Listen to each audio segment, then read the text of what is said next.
el avance y desafío para prevenir la muerte por dengue. Entonces tenemos a Gamaliel, que nos va a presentar un trabajo de por qué fallecen los pacientes con dengue en las Américas. Es un trabajo que ha hecho el equipo regional de albovirosis en Washington con el apoyo de los puntos focales y de profesionales de la salud de los ministerios en la región. Y luego le pedimos que se vaya preparando los colegas de Argentina que van a tener una intervención a continuación de la presentación de Gamaliel. Para eso tiene holgado 15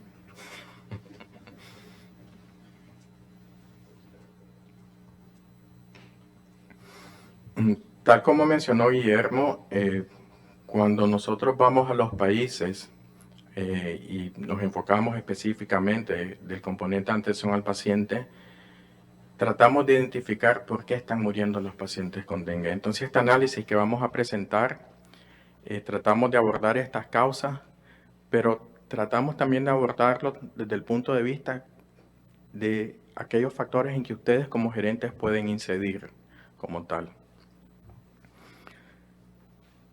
La presentación, dos cosas, el análisis de estos fallecidos, pero hay un tema muy importante, ¿no?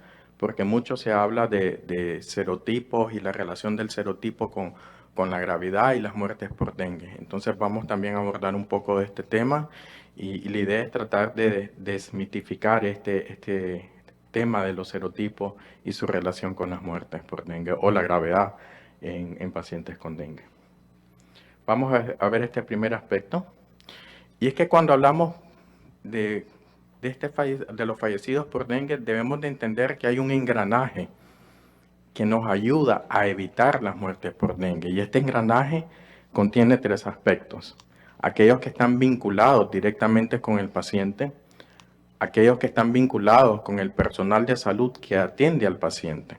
Pero también hay otro aspecto muy importante que es donde también los involucra mucho a ustedes como gerentes, y es el servicio de la red asistencial. O sea, ¿qué cosas debería haber o conocer un gerente que esté involucrado o esté afectando el fallecimiento de los pacientes con dengue? Hablemos de este primer engranaje y cuando vamos a los países, ¿qué es lo que nosotros hemos visto y conocemos también, ¿no?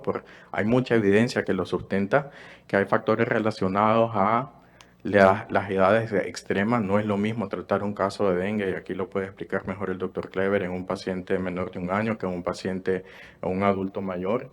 La respuesta inmune que desarrolla ese paciente ante la infección o todos conocemos que la infección secundaria y ciertas secuencias de infección, primero que le dengo 1 y después dengo 2, predispone a ciertas manifestaciones clínicas que pueden complicar el caso, pero también hay ciertas condiciones asociadas: dengue en el embarazo, el dengue en el adulto mayor, el dengue en una persona que vive sola, y no es el hecho de vivir sola, es el hecho que si se complica y no tiene nadie que la lleve, a lo mejor llega muy tarde a la unidad de salud.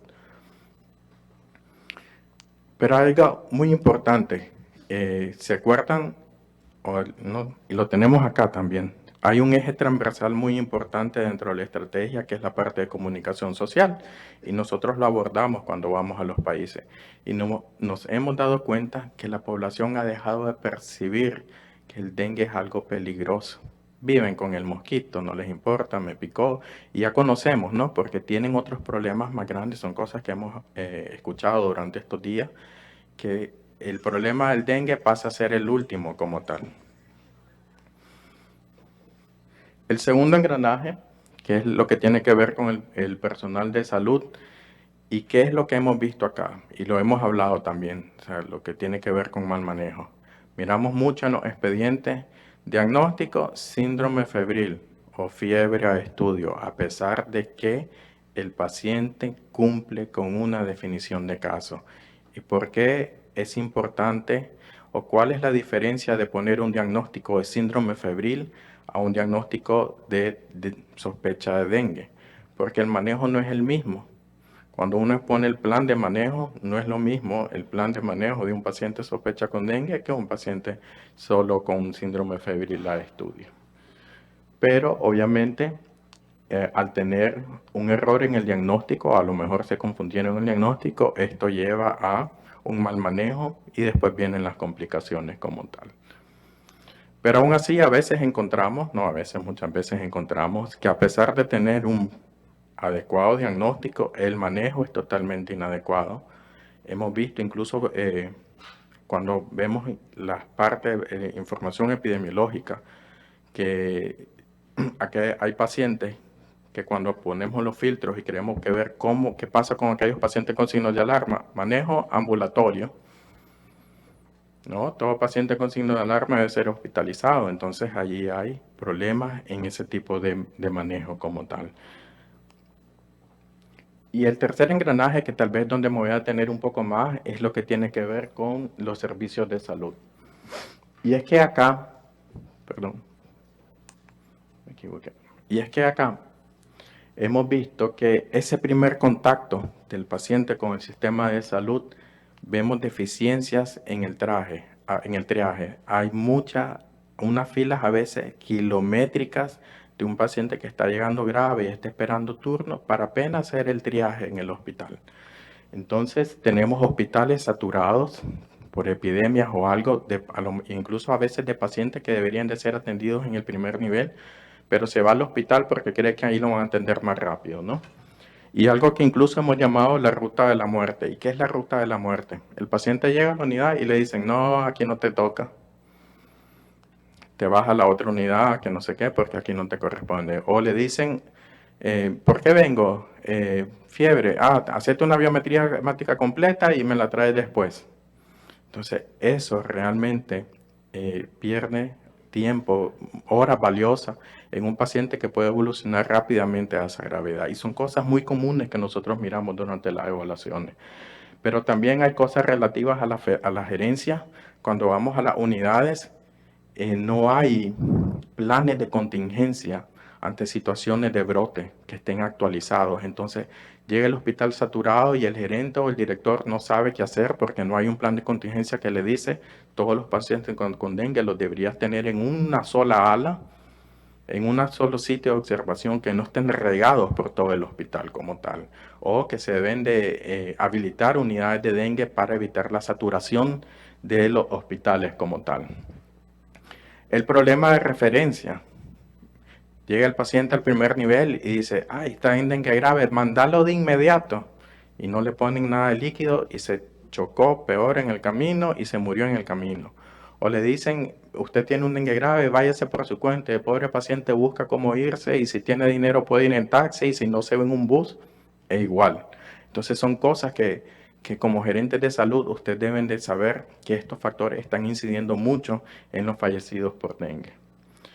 Y el último tema, para después entrar en el análisis, en un análisis que hicimos, es lo que llamamos las dos realidades de un mismo hospital. No es lo mismo el hospital del día que el hospital de la noche o el hospital del fin de semana. Y vamos a verlo esto a través de un análisis.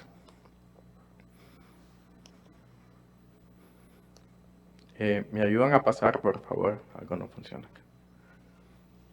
Este es un análisis que se hizo o se describe en fallecidos por dengue en un país X de la región en una situación de epidemia. Y aquí lo que estamos viendo en este eje, los días de la semana, y aquí en qué hora murió el paciente. Todos estos puntos son fallecidos por dengue, son 22 defunciones. Recordemos que el 2019 también había sido el año con mayor registro de casos de dengue, ¿no? Y muchos países tuvieron epidemia.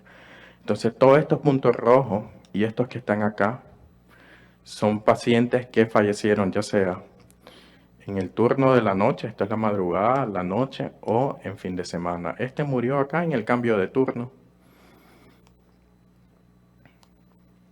Algo pasa.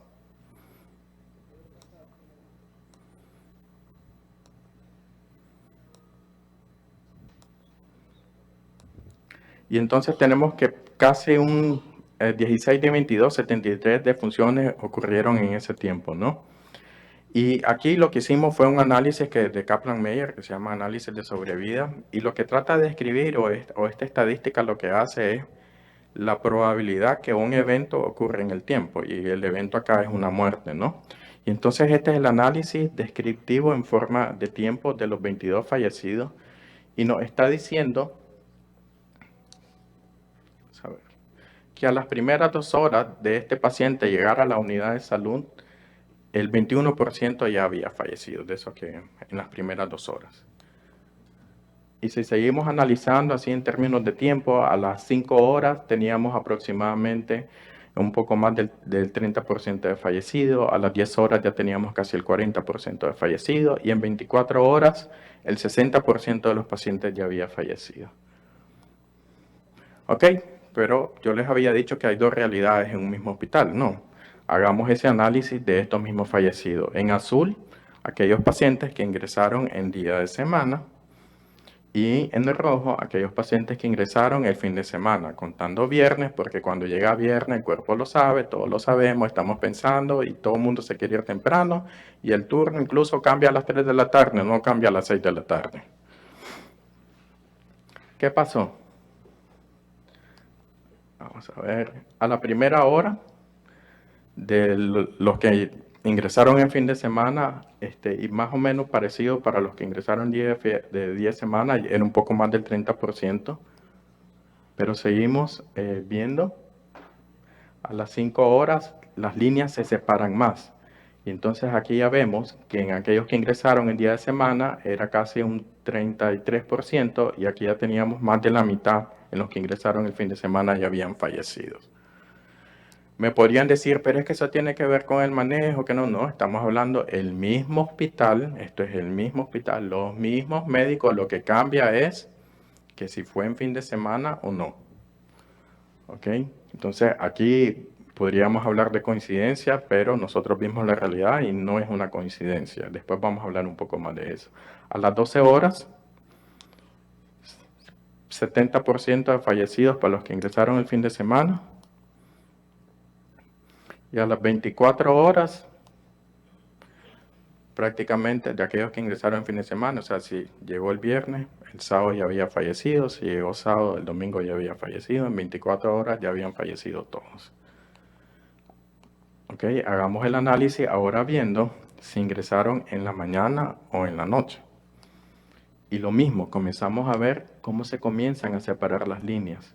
Y entre más se separen, nos está diciendo que uno se muere más rápido que el otro. Y entonces miramos en las primeras 2 horas del turno de la noche, cuando los comparamos, aquí hay 15% de fallecidos, aquí hay 40% de fallecidos. Aquí hay un error de 48, pero a las 10 horas ya teníamos 60% de fallecidos. Y a las 24 horas, 89% de fallecidos acá. Entonces, no, yo me voy a regresar. Entonces, ¿por qué esto es muy importante? Porque organizar el sistema de salud y entender que en el turno debería haber tanto personal, o sea, cuando digo turno de fin de semana o el turno de la noche, debería haber el mismo personal en números durante el día, porque son los mismos pacientes. No hay menos pacientes en la noche, es la misma cantidad de hospitalizados. Entonces, la atención no debería de cambiar de este paciente cuando es la noche, cuando pasa la noche o cuando pasa el fin de semana. La atención debería ser la misma. El monitoreo constante, hemos escuchado mucho la frase, el dengue es enzimático, entonces hay que estar encima del paciente. Pero si reducimos la cantidad de personal durante la noche, ¿cómo esperamos que el paciente tenga la misma vigilancia o el mismo monitoreo? Entonces hay que tomar medidas, sabemos que esto implica recursos, pero para eso son los planes de contingencia. Recordemos que este es un análisis en una situación de brotes. Entonces, los planes de contingencia deben de contemplar esa extra de recursos humanos para poder atender la emergencia en un hospital, para poder atender adecuadamente los turnos o los fines de semana.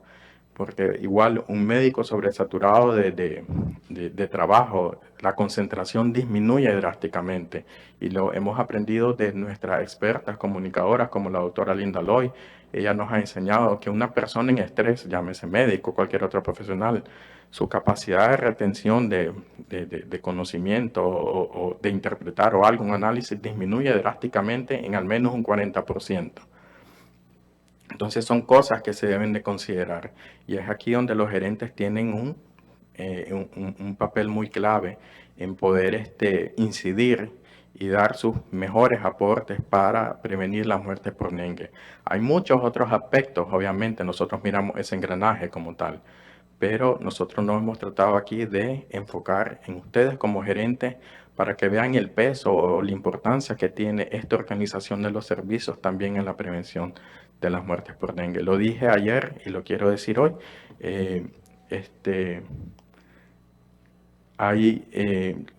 Yo me voy a pasar un poco más porque quiero abordar esto, Guillermo, así que me disculpas. Pero más salva vida un gerente en situaciones de brote que el mejor intensivista en unidad de cuidados intensivos. Y rápidamente vamos a hablar sobre los serotipos y su relación con la muerte, ¿no?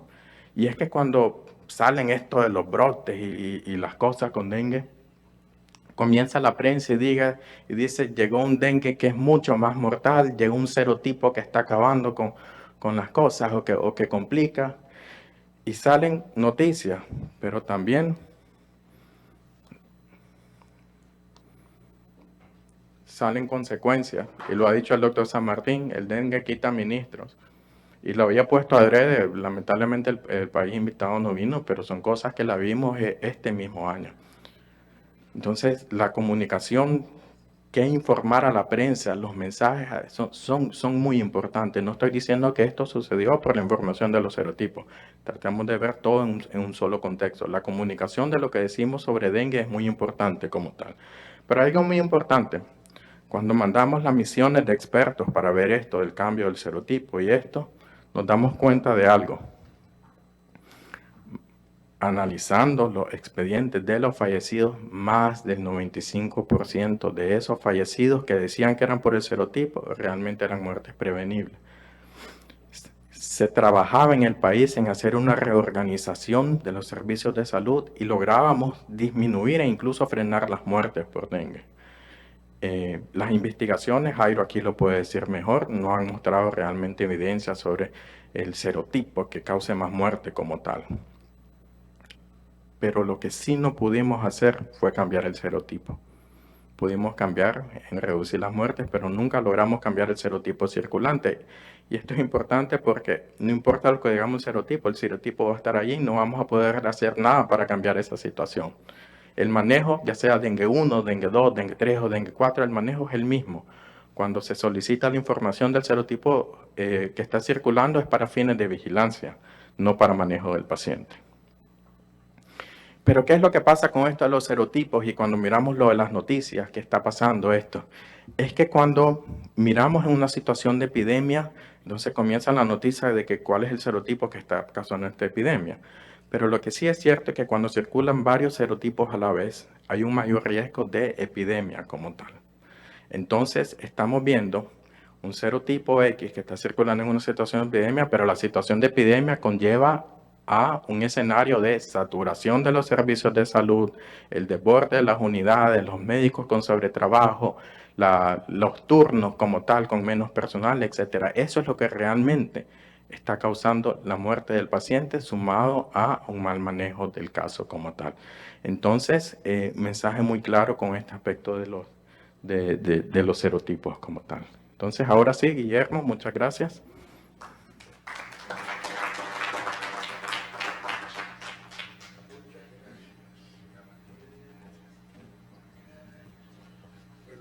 Agradecemos a Gamaliel, la verdad, esta fue una revisión exhaustiva y sumamente crítica de lo que está pasando en nuestros servicios de salud en la región como respuesta a estos brotes de epidemias. Entonces, quisimos invitar a Teresa Estrella de Argentina. Teresa es la directora